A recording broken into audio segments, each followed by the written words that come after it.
नमस्कार प्यारे बच्चों, आप देख रहे हैं मेरे YouTube चैनल मुनीश मैथ, जिसके अंदर हम आज करने जा रहे हैं छठी कक्षा की एक्सरसाइज 3.5।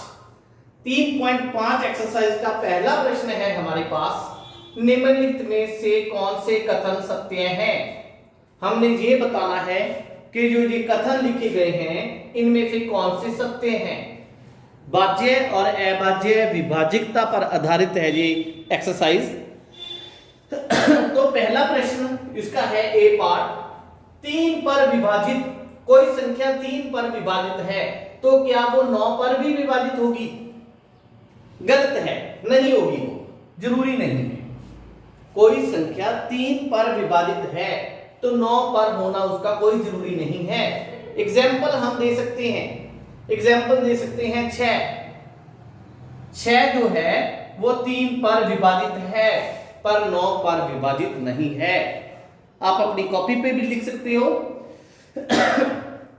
कि कोई संख्या 3 पर विभाजित है तो जरूरी नहीं कि वो 9 पर भी विभाजित होगी। उदाहरण के तौर पर 6 एक ऐसी संख्या है जो 3 पर तो विभाजित है लेकिन 9 पर विभाजित नहीं है। ठीक है ना, क्योंकि 3 पर विभाजित है, 9 पर विभाजित, 3 पर जो 3 है, ठीक है, 9 3 को विभाजित नहीं करता, इसलिए जरूरी नहीं कि जो संख्या 3 पर विभाजित होगी वो 9 पर भी होगी। क्लियर? दूसरा पार्ट, अगर कोई संख्या 9 पर विभाजित है तो 3 पर भी होगी। ये सही है क्योंकि 9 खुद ही 3 के पहाड़े में आता है, 9 खुद ही 3 के पहाड़े में आता है तो इसलिए अगर कोई संख्या 9 पर विभाजित है तो वो 3 पर भी होगी। ये सही है बिल्कुल, ठीक है। उसके बाद तीसरा पार्ट, अगर कोई संख्या 18 पर विभाजित है तो 6 और 3 दोनों पर विभाजित होगी। बिल्कुल सही बात। क्यों? क्योंकि 18 है जो वो 6 के पहाड़े में भी आती है, 18 3 के पहाड़े में भी आती है। अगर कोई संख्या 18 पर विभाजित हो जाती है तो 6 और 3 दोनों पर वो विभाजित होगी। ठीक। डी पार्ट, अगर कोई संख्या 9 और 10 दोनों पर विभाजित है तो वो 90 पर भी विभाजित होगी। ये बताना है हमने। अब देखो 9 और 10 कैसी संख्याएं हैं। 9 और 10 दोनों सह अभाज्य हैं। क्या है? सह अभाज्य। अगर दो संख्याएं सह अभाज्य हैं तो उनकी गुणा पर भी वो संख्या विभाजित होगी। क्लियर?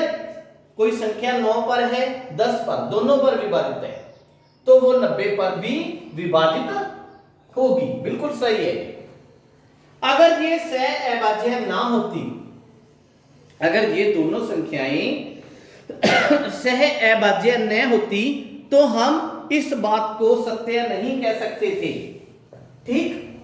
अगला ई पार्ट, यदि दो संख्याएं सह अभाज्य हैं तो कम से कम एक अभाज्य होनी जरूरी है। गलत आंसर, गलत प्रश्न है। क्यों? ये देखिए आप, 9 और 10 दोनों क्या हैं? सह अभाज्य है। 9 और 10 दोनों सह अभाज्य हैं। अगर दोनों सह अभाज्य हैं, अब इनको देखो, दोनों को, दोनों क्या है? भाज्य है। इसलिए दोनों में से कम एक का अभाज्य होना कोई जरूरी नहीं है।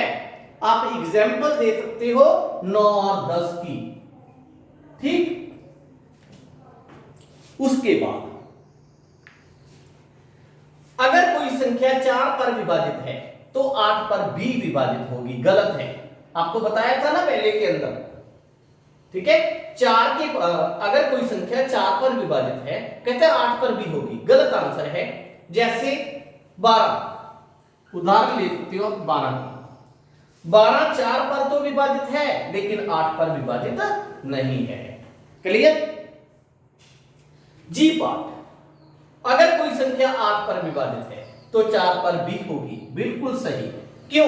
क्योंकि 8 तो 4 के पहाड़े में खुद ही आती है। ठीक है ना। एच पार्ट, दो संख्याओं को विभाजित है, दो संख्याओं को विभाजित करें तो उनके योग को भी विभाजित करेगी।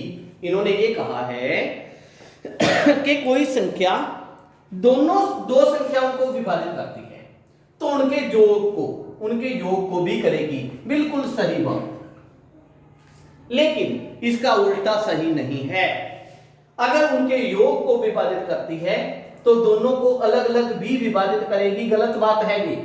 उदाहरण के तौर पर 2 है, वो 3 और 5 के योग को विभाजित करती है। 2 जो है, जो दो संख्या है, वो 3 और 5 के योग को विभाजित करती है, पर उनको अलग अलग विभाजित नहीं करती, है ना। तो ये बात आपको क्लियर हो गई ना कि अगर कोई संख्या उनके योग को विभाजित करती है, जैसे 3 + 5 8 हो गया, 3 + 5 कितना हुआ, 8 हुआ, 3 + 5 8 हुआ। दोनों के जोड़ को 2 विभाजित करता है, लेकिन ना इसको करता है ना इसको करता है। तो इसकी लास्ट ऑप्शन थी, जो हमारे पास लास्ट ऑप्शन थी कि योग को विभाजित करती है तो जरूरी नहीं कि उनको अलग अलग भी विभाजित करे। क्लियर। ये था हमारा 3.5 एक्सरसाइज का पहला प्रश्न, जिसमें हमने बताना था सत्य और असत्य। बड़े इंपॉर्टेंट प्रश्न हैं, पेपर के अंदर छोटे छोटे ऐसे प्रश्न अक्सर ही पूछे जाते हैं, इसलिए इनकी नॉलेज होना आपके लिए अति आवश्यक है। इससे पहले कि हम दूसरा प्रश्न शुरू करें, अगर अभी तक आपने मेरे चैनल को सब्सक्राइब नहीं किया है तो प्लीज मेरे चैनल को सब्सक्राइब कर लें, ताकि जब भी नई वीडियो आए तो आपको उसकी नोटिफिकेशन मिलती रहे। अब हम प्रश्न नंबर 2 शुरू करते हैं। दूसरे प्रश्न के अंदर हमें गुणनखंडों के वृक्ष दिए गए हैं, एक ए में, ए पार्ट के अंदर, एक बी पार्ट के अंदर। इन वृक्षों में अगर आप इसको ध्यान से देखें तो क्वेश्चन मार्क लगे हुए हैं। इन क्वेश्चन मार्क की जगह पर क्या नंबर आएगा ये आपने बताना है। पेपर में आने की बहुत ज्यादा संभावना है ऐसे प्रश्न जो इंटरेस्टिंग होते हैं, ठीक है, आसान भी होते हैं। ऐसे प्रश्न जरूर डाले जाते हैं पेपर में। पहले इसकी बात करते हैं। अब जहां पर जो ये 6 दिया गया है, इन दोनों की गुना बनता है, ठीक है। तो फिर 6 को 2 से भाग देते हैं तो यहां पे कितना आना चाहिए, 3 आना चाहिए। कितना आना चाहिए, 3, क्योंकि 3 दूनी 6 होता है। क्लियर। अब जहां पे देखें कितने 5 को कितने से गुना करें कि 10 आए, 2 से, आंसर आ गया। क्लियर। इस प्रश्न में देखिए आप 30 को कितने से गुना करें कि 60 आए, 30 दूनी 60 होता है। हो गया जी। 10 को कितने से गुना करें कि 30 आए, 3 पे 10 दिया 30 होता है। अब इस 10 को ऐसी कौन सी दो संख्याएं लिखें कि दोनों की गुना 10 आ जाए, तो हम एक 5 लिखेंगे, एक 2 लिखेंगे। बड़ा आसान प्रश्न था। अब आपको क्लियर हो गया ना कि इस वृक्ष को आपने कैसे पूरा करना है, ठीक है।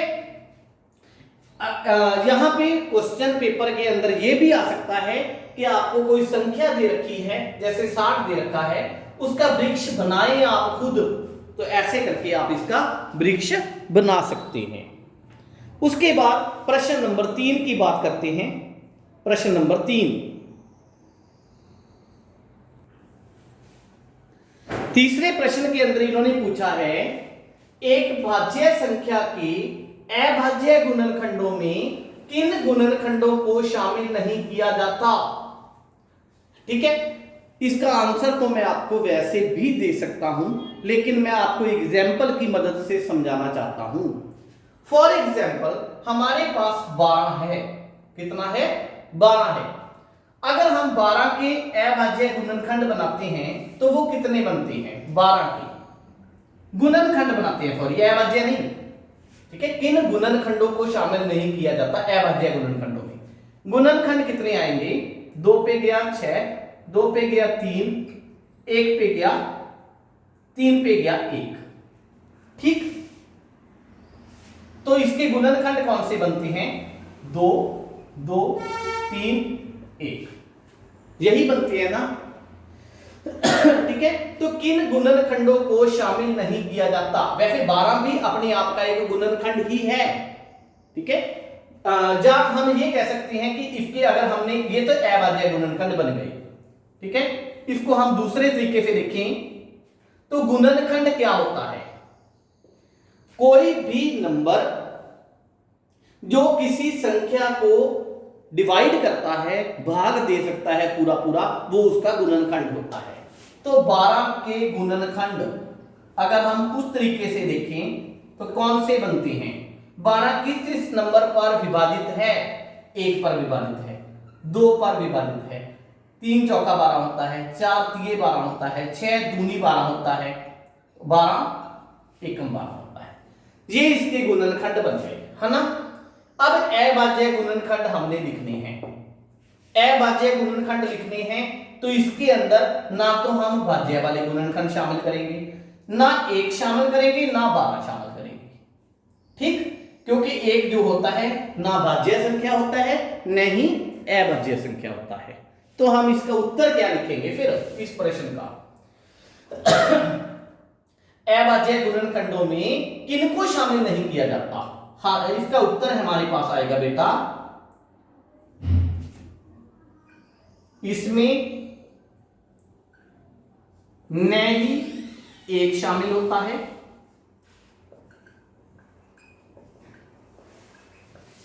और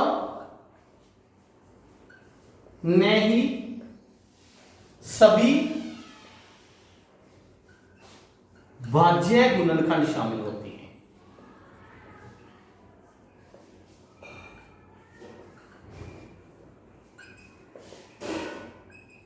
ये हमारा उत्तर बनना चाहिए, क्योंकि 1 है जो ना ही भाज्य है ना ही वो अभाज्य है। ठीक है, और बाकी इसके सभी भाज्य गुणनखंडों को भी हम इसके अंदर से निकाल देते हैं। क्लियर?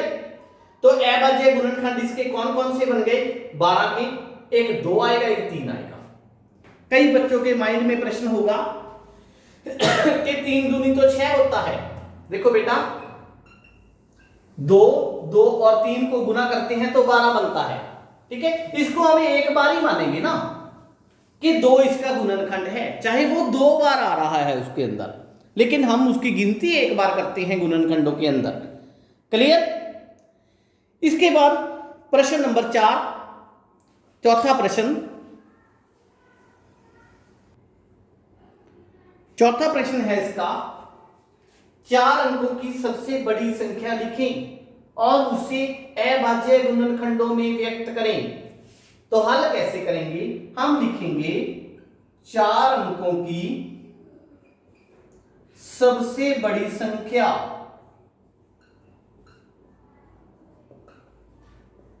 4 अंकों की सबसे बड़ी संख्या कौन सी आएगी? 9 9 9 9, 4 बार आ जाएगा। क्लियर? उसके अभाज्य गुणनखंड बनाने हैं तो फिर 9 9 9 9 के हम ऐसे करके गुणनखंड बना देंगे। पहले ये 3 पे गया, 3 तिया 9, 3 तिया 9, 3 तिया 9, फिर 3 पे गया, 1 1 1 1। अब हमें पता है कि ये कितने पे जाएगा? 11 पे जाएगा। 11 एकम 11। ठीक, अब इस 11 को हमने कवर कर दिया, फिर ऊपर फिर उतार लिया 1, ना जाते कि 0, 11 एकम 11। ठीक है, 101 किसी भी संख्या पे नहीं जाता, तो इसलिए अभाज्य गुणनखंड